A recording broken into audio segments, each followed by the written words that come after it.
ബഹുമാന്യരായ വിധികർത്താക്കളെ, ആദരണീയരായ ഗുരുപുത്രരെ, സ്നേഹനിധികളായ മാതാപിതാക്കളെ, എന്റെ ഏറ്റവും പ്രിയ കൂട്ടുകാരെ, ഏവർക്കും എന്റെ വിനീതമായ നമസ്കാരം. ദൈവത്തെ കുറിച്ചുള്ള തീക്ഷ്ണത കൊണ്ട് സ്വയം എഴുന്നവളായിരുന്നു അവൾ. 21-ാം നൂറ്റാണ്ടിന്റെ തിലകക്കുറിയായി ഭാരതസഭയിൽ നിന്ന് ഉയർന്നു പൊങ്ങിയ ആർഷഭാരതത്തിന്റെ പ്രഥമ വിശുദ്ധ. അനേകായിരങ്ങളിൽ സുവിശേഷത്തിന്റെ ആവേശം പകരാൻ മിശിഹാനുകരണത്തിന്റെ അഗ്നികൊളുത്തി ജീവിത വിശുദ്ധി കൊണ്ടും ലാളിത്യം കൊണ്ടും മാതൃകയായി അൾത്താരകളിൽ ജ്വലിച്ചുകൊണ്ടിരിക്കുന്ന ഒരു പൊൻതിരുനാളം വിശുദ്ധ അൽഫോൻസ് അമ്മ.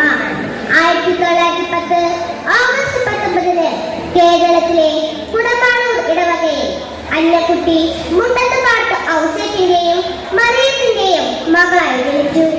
ചെറുപ്പത്തിലെ തന്നെ ഒരു കന്യാസ്ത്രീയാകണമെന്ന ആഗ്രഹം അവൾക്കുണ്ടായിരുന്നു. വിശുദ്ധ കൊച്ചു ത്രേസ്യായോട് പ്രത്യേക ഭക്തിയുണ്ടായിരുന്ന അവൾ സ്നേഹം, വിശുദ്ധി, ത്യാഗം, നോമ്പ്, സഹനം, ഉപവാസം, പ്രാർത്ഥന എന്നിവ ശീലിച്ച് വ്രതത്രയത്തിൽ കർമ്മവും ജീവിതവും സമന്വയിപ്പിച്ച് ഒരു സാത്വിക ത്യാഗിയായിത്തീർന്നു. 1930 മെയ് 19 മാർ ജെയിംസ് കാലാശ്ശേരി പിതാവിൽ നിന്ന് സഭാവസ്ത്രം സ്വീകരിച്ചു.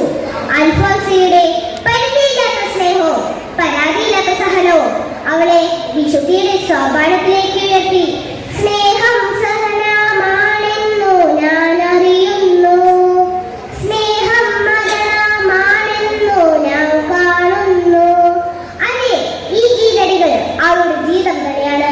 കർത്താവെ, എന്നെ സ്നേഹത്തിന്റെയും സഹനത്തിന്റെയും ബലിവസ്തുവാക്കണമേ എന്നുള്ള അവളുടെ പ്രാർത്ഥനയും അസഹ്യമായ വേദനയും നീ എന്തു ചെയ്യുന്നു എന്ന ചോദ്യത്തിന് ഞാൻ സ്നേഹിക്കുകയാണ് എന്നുള്ള അവളുടെ മറുപടിയും ദൈവസ്നേഹത്തിന്റെ പാരമ്യത്തിൽ നിന്ന് ഉരുത്തിരിഞ്ഞു വന്നവയായിരുന്നു.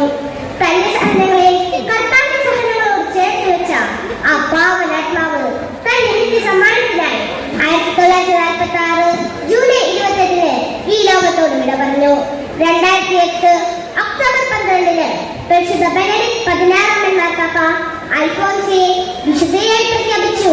അങ്ങനെ ആഗോള സഭയ്ക്ക് അഭിമാനവും അലങ്കാരവുമായി വിശുദ്ധ അൽഫോൻസ് അമ്മ. ഈ വിശുദ്ധ കാണിച്ചു തന്ന വഴിയിലൂടെ വെറും ഒരു ക്രിസ്ത്യാനിയായി മാത്രം ജീവിക്കാതെ, വേദനകളുടെ നിമിഷങ്ങളിൽ ലഹരി നേടി പോകാതെ ക്രിസ്തു തന്നെയാണ് ലഹരി എന്ന് മനസ്സിലാക്കി ക്രിസ്തുവായി സ്വയം പരിണമിക്കാൻ നമുക്ക് ഏവർക്കും സാധിക്കട്ടെ എന്ന് ആത്മാർത്ഥമായി പ്രാർത്ഥിക്കാം. ഏവർക്കും വിശുദ്ധ അൽഫോൻസ് അമ്മയുടെ തിരുനാൾ മംഗളങ്ങൾ നേർന്നുകൊണ്ട് ഞാൻ എന്റെ വാക്കുകൾ നിർത്തുന്നു. നന്ദി. ജയ് ക്രൈസ്റ്റ്.